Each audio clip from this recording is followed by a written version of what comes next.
European Parliament Vice President Katarina Barley has sent Twitter into meltdown after launching a late-night attack on Brexiteers. The MEP appeared on BBC Newsnight to savage the UK's plans for Brexit. Her comments came shortly after the House of Commons passed the controversial Internal Market Bill with an overwhelming majority of 77. The legislation was proposed by Prime Minister Boris Johnson to protect trade with Northern Ireland, but the plan has sparked outrage in the EU and on opposition benches as it breaches international law. Ms. Barley claimed Brexiteers are trying to blame the EU for complications in leaving the trade bloc. She also savaged MPs backing to leave the union, saying they cannot deliver a Brexit that doesn't change anything, doesn't cost anything and is easily done. She added, "The Brexiteers promise something that they cannot deliver." Twitter users took the MEP to task, decrying the comments as Ramoning nonsense. One user said, "So she's basically saying that the EU will punish Britain,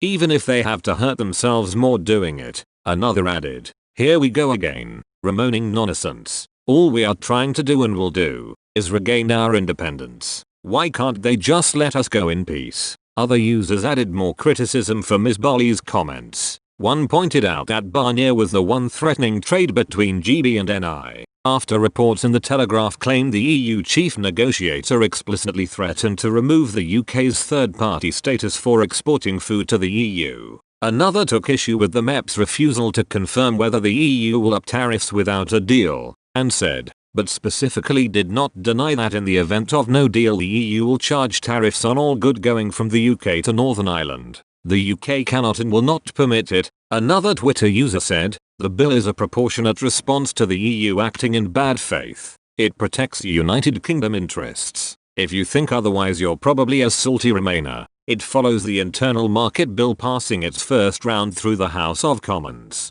The trade bill passed by 340 votes in favour to 263 against. It has been widely criticised by the EU and Tory rebels for breaking the international treaty set in place by the withdrawal agreement last year. Sir Ian Blackford, SNP MP, said, 340 MPs vote to break international law, but Darren Grimes, Conservative commentator and broadcaster, said in reply, 340 MPs voted to remove the EU's ability to make wicked threats about blocking food exports to a constituent part of the United Kingdom. A good day for parliamentary sovereignty. The Internal Market Bill will return to the Commons for a Committee of the Whole House stage reading today. It will allow all MPs to take part in debating and voting on the bill's contents. Former Labour leader Ed Miliband took furious issue with Mr Johnson's proposed legislation. Debating in the Commons yesterday, he said, "This bill does precisely nothing to address the issue of the transport of food from Great Britain to Northern Ireland.